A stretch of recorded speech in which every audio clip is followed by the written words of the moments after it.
Again, my name is Denise VanVliet. I am a lot of things. I'm a sign language interpreter, so I communicate a lot, and I'm a licensed massage therapist. My specialty modality is craniosacral therapy and energy healing. And I was asked to do what I use dowsing for. I've been using a dowsing device, whatever you have. I just happen to have a necklace, that's what I like to use. For about 10 years, and I met Atala, who invited me to come to these meetings. So thank you for having me at the Dowsers Midwest Association. Hopefully I said that right. And I'm going to be using Lee as a demonstration, but I just wanted to kind of get an idea of who's here, how many Reiki practitioners are here. Training but not practicing. Training but not practicing. So, and how many people don't know about the chakra system? The chakras. Okay, just a couple of people don't know about the chakras. I basically use whatever's handy, and I like to have something very much available. And to me, this gives less looks than if I pull out a pendulum. But some people don't care, and you can adjust the length. And with doing energy work, the length really doesn't matter, because I know with testing polarity and stuff, there's a certain length that you want to have. With testing the energy centers of the body, it does not matter, because I'm using this as a tool to see the intensity and the amplitude and what direction the chakra center is going into. And part of the work that I do, I work with women that have experienced sexual abuse or domestic violence, and I also work with people that experience specifically bipolar disorder. I do work with other mental illnesses, but it seems like I'm being drawn to people with bipolar disorder. And this is a wonderful tool. One of the first things I do before I'll see a client is kind of clear myself. And I'll just ask my guides to come in to kind of ground me, clear me, because I don't want my baggage coming into the healing where I'm working on someone. So how many do that? Do you clear yourself? Awesome, good work. And it only takes a few seconds. And what I do is I just set out my intention. And intention is a very powerful thing to just clear me, balance me, ground me. And then once that's done, it's moving in a strong clockwise direction, so that I know that I'm ready to move forward with the healing work that I have in front of me. Because if we bring our energy to healing work, there's no healing that's going to be happening. It's going to be like two negative magnets kind of going against each other. Or it's counter-transference. I could be actually transferring my energy to the person I'm working with, or I could be picking up their energy. So I want to make sure that I'm clear and balanced. So we're going to have our guinea pig. Lee has volunteered to be my guinea pig. Thank you, Lee. And what I like to do is have the head pointed in a somewhat north direction. So if you can have your head up this way, I kind of sort of check the table. I'll make sure the table stays fairly grounded. Are you comfortable? Oh, yeah. So really quick, for those that don't know about the chakra system, there are 7 major chakras in the body, and there's chakras all over the body. And many of us Dowsers know about the one that we use right here in our hand. The Jesus point, some people like to call them. So that's 2 chakras in the body. But within the spinal column, there are 7 major chakras. The first one is the root chakra. It's right at the base of the tailbone, and that's where a lot of Eastern religions call it the Kundalini. And Kundalini means wound up, coiled snake. So when that energy begins to open up and release, it starts to move up the spine. So checking that first chakra, this is our grounding. This is what connects us down to the earth. The second chakra is the sacral chakra. Its color is orange. The first one, its color is generally red. Second one, its color is orange, and this is our creative center. This is also the energy that we're all created from. It's our sexual center. And so when working with women that have either experienced sexual assault or domestic violence, there will be a lot of suppressed energy within this second chakra. And because of that suppressed, stagnant energy that's not moving, it could manifest as sexual organ issues. So keep that in mind. You want to be sure that all of your energy is moving so that it's not stagnant and it doesn't manifest in the physical in some way. The third chakra is the solar plexus. Its color is yellow, and this is our willpower. This is where we give our willpower away.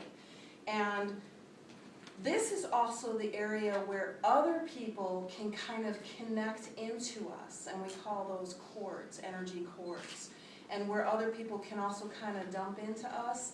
Have you ever been around someone, even just for a few minutes, and you leave and you're completely exhausted? Many of us have experienced that. They've kind of, like to call them energy vampires. They suck you dry, literally. They're sucking your energy away. But we have full power when we do that. We always give permission in some way for them to come in and take our energy. So when I'm doing energy work, I'll cut off any cords that may be attached here and remind the person that they're in full control and who they allow in, always. And take it from there. Yes, you have a question? Is that connected with the adrenals? This is actually, yes, the kidneys and the adrenal glands. Yes, thank you for that. But with the thought, like saying, for example, whatever is you want to say, no one has the permission to enter me in any way that is less than excellent. Then nobody can get in. No energy. Yes, we do have communication where we're talking. I could be internally communicating with the subconscious. And words are very important because we want to express ourselves in such a way where it's positive, because the subconscious doesn't hear, don't think of a pink elephant. You know, the first thing you're going to do is think of a pink elephant. Exactly. So just allow yourself to be protected. I allow myself to be protected. That's it. Yeah. And ground yourself. Positive. The color here is yellow, and I always encourage people to wear their chakra colors, and that you don't have to wear them outside. You can have a pretty yellow bra on, or different color. It's the vibration of the color that will help the energy centers. The next energy center is the heart. Its color is green, sometimes pink, and it's interesting to me because we have three major energy centers that connect to the earth, and then these three major energy centers connect to source. Okay, so the heart is right in the middle. And if you'd like to do some research on the heart center, there's an organization called HeartMath, and their website is heartmath.org.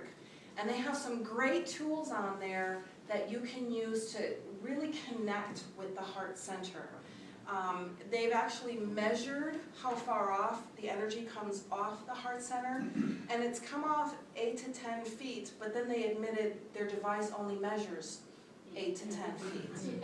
So that should leave a lot to our intuition and our intention with the heart center. And for those that do communication with animals, animals respond to our chakra system.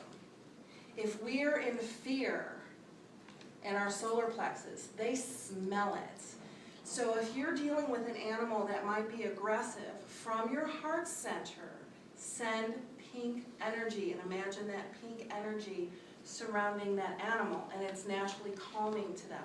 Play with that. See if that works for you, if you ever come across animals. And I do work with animals. I have animals. And those of you that do energy or Reiki work with animals, that's something to think about.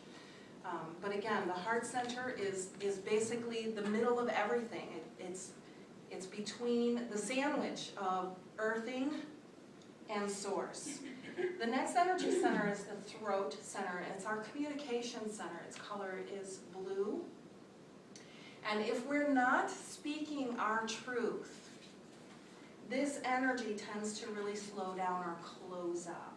And many of us may have experienced, maybe growing up, children should be seen and not heard, those kind of things where you really didn't learn how to express your basic needs.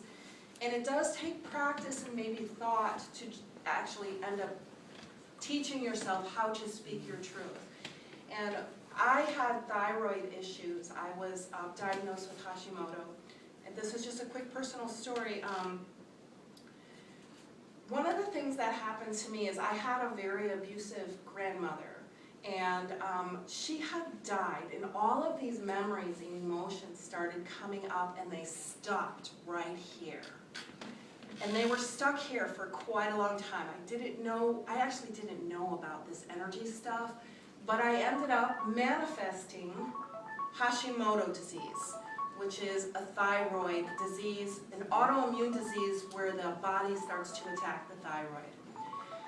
After she died, I sat down and I just, I'm gonna just speak my truth. I wrote a 10-page letter, front and back, just wrote everything out, left it there. I went to her funeral and stuck it in her casket. Well, Excellent. my father didn't know until like last year, but he didn't appreciate that. But it helped this energy to move. Right. So in the last 3 years, I no longer have Hashimoto. So it does take time to make that energy shift. It took time to create it, to block it. It's going to take time to really consciously and with intention keep that energy moving. Can I ask something? Please. Only if you can answer, you don't have to. But I'm curious for a personal way, why would a grandmother can be like that, vicious? Well, I try not to look at it from that perspective. Why would she do this to me?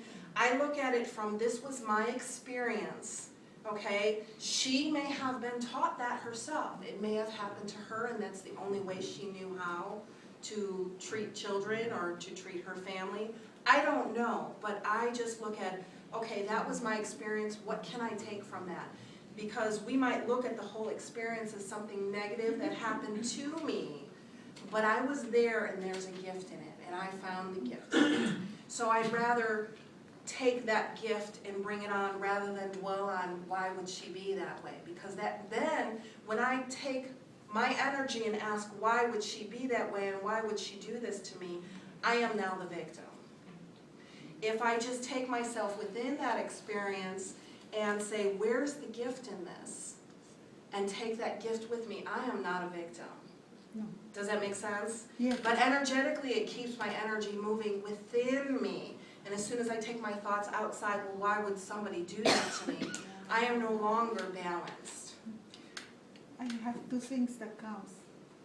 She was a perfectionist, and she had rage that she was never able to deal with, and She's broken. gone, Right. she's gone on to other things, which is fine. She loved you, but she didn't know how to express that. Yes, well, I thank you get for that.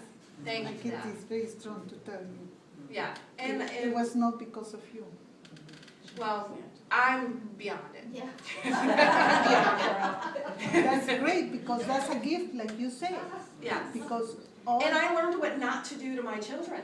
I mean, that's a Exactly. gift right there. Exactly. I chose to break the cycle. Yes. And that's a choice each one of us can make, because I know many might not admit it, but we've all experienced something in our life that we would just rather push to be away happy. and push down and suppress. Exactly. Well, that suppressed energy, something's happening to that energy. It requires a lot of energy, conscious, subconscious energy to keep, I like to call them beach balls, to keep those beach balls underwater, and water representing the subconscious. Or to work with them. Holding so it that can beach be ball liberated. underwater and suppressing it rather than just letting it come up and freeing up that energy. But anyway, back to the chakra system. Thank you for that.